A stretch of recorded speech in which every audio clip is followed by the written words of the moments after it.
After showing flashes of his upside his first 2 years at St. Joe's, Rasheer Fleming broke out in a major way as a junior and established himself as a true first-round caliber prospect. He's a 6'9" forward with a 7'5" wingspan, and his defensive versatility, athleticism as a finisher, and a much improved 3-ball made him one of the more effective players in the A-10 and someone with an easily projectable skill set as a role player. Now, he has some questions in just how real the shooting improvements are, how much value he can provide as a playmaker, and how often he can play center in the league. But from a tools and talent perspective, there's quite a bit to like. Now, a lot of what makes Rasheer such an interesting prospect is his defense, and especially because he's got measurables that are closer to someone like Jared Allen than the true 4 or combo forward that he's mostly played as to this point. He's at his best off the ball and just being around where he can wreak havoc and take up a ton of space. He averaged 3 total stocks a game and made plays consistently, including offering some help side rim protection. Now, he's not the highest motor or super instinctual shot blocker, but he's certainly capable. He has the length and athleticism to get to spots that other guys just can't, and he can give you both the more traditional weak side rotations and some stuff top side or even behind plays. And he's also solid in passing lanes and can cause a deflection almost on accident, both on the perimeter and in the interior. Now, the pick and roll is a big part of that sort of being around that I was referring to. He did everything from playing the drop and contest on the retreat to late switching and even straight switching on the perimeter, which we'll get to a little more in a second. But he's got a chance to be really good here if he can tighten up his positioning, because that ability to be a live body in multiple actions and schemes on both sides of the ball screen and as a helper is super valuable. And when you add in his abilities to at least play some minutes at the 5, it could make for an even more intriguing defensive look. And there's Fleming jumping the passing lane. Out ahead of Rogers. Opler wants a screen. Oh, that was a steal terrible by pass. Fleming. This will end in 0 for 6. Freshman Nausadis with a pull in the backcourt. Ball, they telegraphed it. Fleming got a deflection. What a pass. Johnson and Haskins were building last year. Fleming took it away. Coaching staff before the game. To me, Matt, the Hawks are playing with great energy at both ends of the court. And there's on Fleming. offense. He's that prototypical can guard multiple positions type of guy. He's already got 9 points and 6 rebounds. Bamazio up top. St. Joe's all-time leading scorer would surpass Jameer Nelson if he scores as many points as he did a season ago. Double digits. Estevez serving it up. Fleming ready for it. They tracked down. Chance to be a first-team all-conference player this year.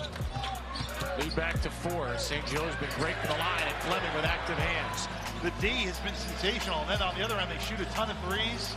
They have a lot of weapons that can hurt you. Here's Furman inside. The hook doesn't go. Seasons ago for St. Joseph's. Cambridge, bounce feed, top end, double team came. And back for Kaluma. Shedrick on the entry. Against Fleming. Shedrick is stopped. Now it's zone in the corner for 3. That is no good. Fleming the rebound. They will not win. No. Dixon for 3, no good. Kaluma dancing with Haskins, who forced a very difficult shot. Now, on the perimeter, he can get a lot better at the details, and he's more naturally a versatile bigger forward than he is a true wing. However, he's shown that he can switch and keep up in the pick and roll. He's had moments of providing ball pressure in a press, and he has the type of length to make up for what he might lack in true lateral ability out there. So he'll definitely match up with forwards, but he should be able to at least hold his own out here in a way that's pretty unique for someone with his physical dimensions. We'll talk more later on how he can be better here and what he might not be able to do as easily, but there's a lot to like from him on the perimeter and overall defensively.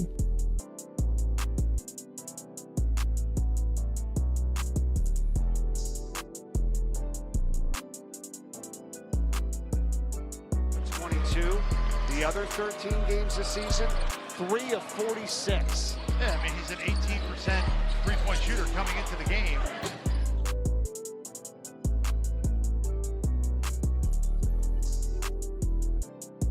First half, he had to sit for the majority of the first frame. Only played 6 minutes. Medor for 3 with a shot clock at 2. It's an air ball. Mosley across midcourt. Mosley into the paint. Mosley to the basket. Shot team here. Of course, Uncle Mike is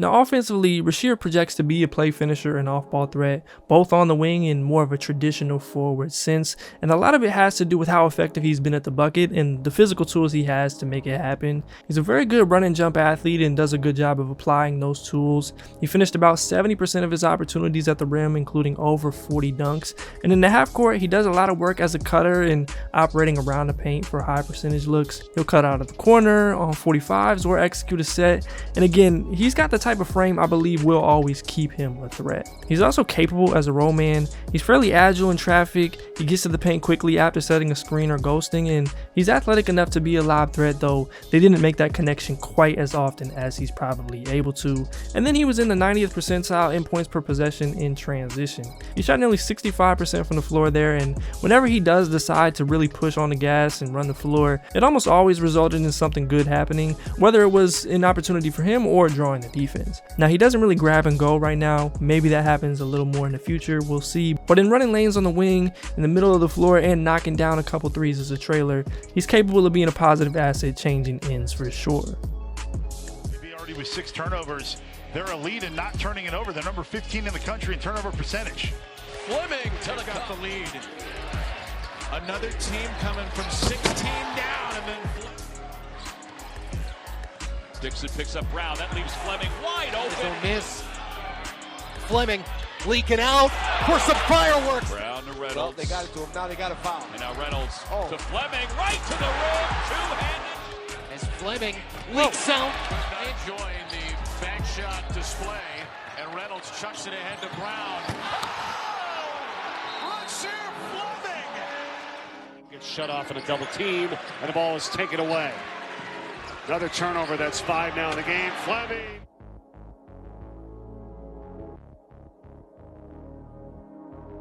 Drives, misses, tapped into the hands here of Brown. Xavier Brown's 200th career rebound, and up and under inside is Fleming. And then the biggest thing that solidified Rasheer's draft status this year was his growth as a three-point shooter. He shot 39% from deep, all of which were off the catch, and before a cold streak in those last few games, he was closer to like 42-43% on the year, which is an obviously excellent clip. He hit threes in a pretty good variety of ways despite not being a big movement or pull-up threat. He'll spot up on the wing. He does a good job of playing out of corners and moving into open spaces. He's a threat on pick and pops and ghost looks above the break, and he did a little work on those cross screens out of horns as well. Now I do think he can do a better job of being shot ready and trimming the fat in his shot prep. He's also got a bit of a long shooting motion that could cause some inconsistencies, but he's at least built himself to the point where you'd expect him to shoot it in the NBA, and that just wasn't the case his first couple years in college. So a 6'9" forward who can run the floor, finish plays above the rim, and also potentially space it is an asset that every team could use in some form or fashion, and if he can prove to be passable at the 5 defensively, even if it's just for spot minutes, that could make him an even more valuable player in NBA. Fleming, his second triple On offense, even without Xavier Brown.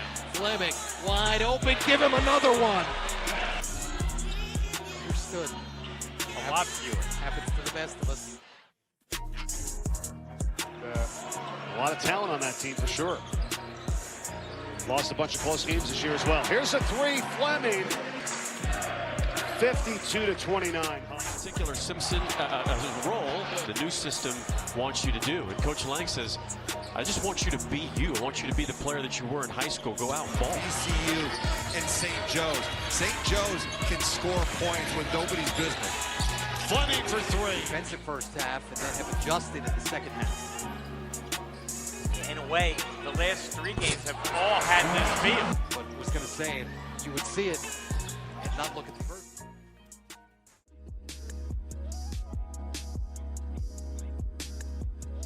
Now, it's not a necessity for him to contribute, but his biggest improvement area or questionable spot is his overall creation and playmaking. Now, some players have room for optimism in them growing here, whether it's because they're super young or have shown flashes in the past, but as much as I like his game, I don't think that this is going to be a big part of what he does. can't really do much against ball pressure. He doesn't have much to counter with if that initial driving lane was cut off, and he doesn't have a pull-up or a go-to game in the post, which all limits his offensive potential, especially in having a solution if he does shoot it at a high clip and gets run off the line.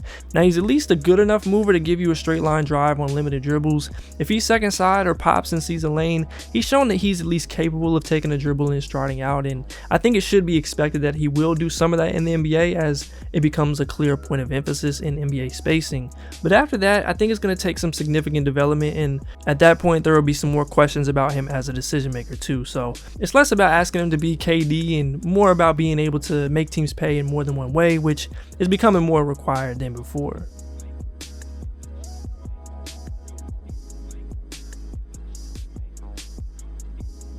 His third, the leading scorers for both teams. 1 point lead for St. Joseph's. Fleming puts it on the deck, goes to the basket, lays it in. Once he got past, he's playing the best ball of his career right now. Working his way to the hole, it's Fleming. First bucket of the evening. Round some vision.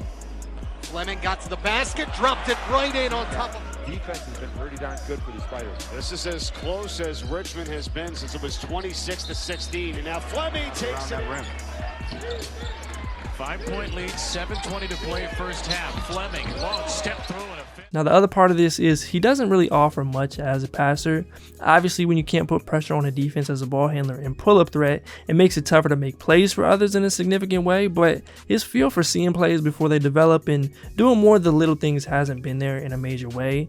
Now, he can make the simple extra passes. He can operate as a DHO man some and make a play there, and maybe he'll eventually be good enough on short rolls and grab and go more than we've seen him to this point, but that would be about what I would reasonably expect. Like we mentioned before, he is a play finisher, and that's just fine. Everybody doesn't need to take on huge shares of the offense. In fact, it can be valuable if you don't, but you got to be able to be a threat and make good decisions at an NBA pace. And a negative assist to turnover ratio this year and for his career, and assist percentage under 10 hasn't always yielded the best results in the league, and especially because he's not a true center.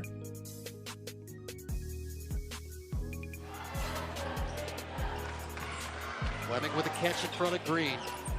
Reynolds looking for another triple. Yes. by Texas. Fleming wants to take Kaluma. Spinning. Wide open three. It's good.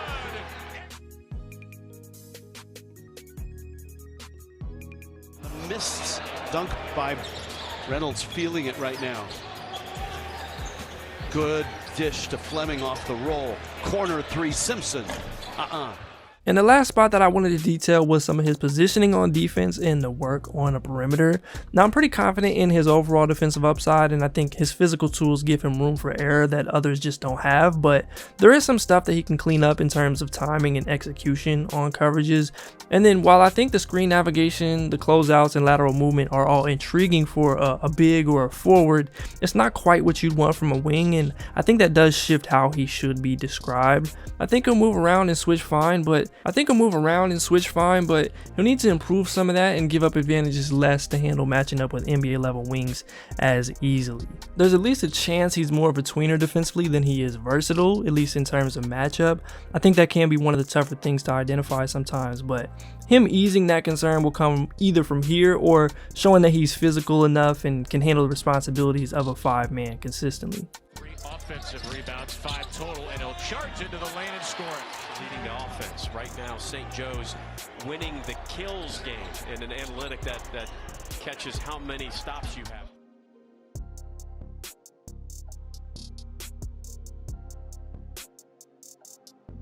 St. Joe's, you would think, is going to put a lot more pressure on him. Bongino got a quick first step against Fleming, and he blocks it. Guys can run at the same speed. He sprinted kind of like Usain Bolt right out of the starting block. Why would he just block this? I think Rasheer has a very good shot at contributing in the league, and his skill set is unique enough to keep a lot of teams interested even without much creation. Offensively, he's going to be a play finisher and potential floor spacer as someone who could spend a little time in all 3 front court spots. And then defensively, he'll probably slot in best as a 4 and a help man, and then if he can't get there physically, he'll probably be able to play some spot minutes at the 5 and switch on to creators in the pick and roll. role. I think he most feasibly could reach that solid starter level as someone that's coveted for his size and his ability to finish plays next to star creators, but he might not have the creation upside or truly elite skills to be much more than that. If he can prove to be around 40 from 3 and continue to cover ground and make plays defensively, that's still extremely valuable, and he can kind of build from there. I like spots like San Antonio, Minnesota, or Orlando, and think it seemed like Miami would be fun too. There's several others throughout the mid to late first I think have enough established and could be interesting for him, but those are the ones I like the most. Comparison wise, he was somehow really difficult to think of one despite having a fairly translatable game. He kind of reminds me of a pre-Detroit Jeremy Grant in those last couple years in OKC and Denver, and then you've got guys like Dorian Finney-Smith. Al-Farouq Aminu is very similar physically, but when you throw a 7'5" wingspan on some of these other guys you might compare him to, you'd imagine that it'd make them slightly different players in the league, but something in that general range. Rasheer Fleming has a pretty simple NBA pitch as a 6'9" forward with great length and the ability to both defend multiple spots and hit a three. He certainly got some questions that could limit his impact in the creation and playmaking spots, and he can be sharper defensively even in the areas that he's already good. But there's a lot of intriguing tools there that, to me, are worth considering well into the top 20.